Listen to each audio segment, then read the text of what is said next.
medyo hectic.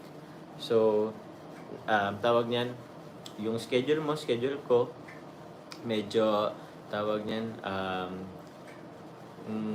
grabe yung schedule natin ngayon. Hopefully na we still have time na magka-banding-banding ulit. Opo. And I do naman understand, naintindihan naman natin yan na tawag niyan.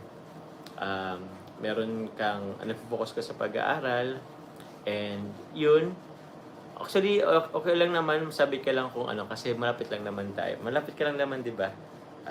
Diet ka na ngayon, so, yun, tayo, paggabi, kain-kain, samji, samyup, tapos, yun, anong pa ba? Thank you very much. Salamat sa mga effort mo. And thank you for understanding. Thank you. Basta thank you sa lahat. Yun.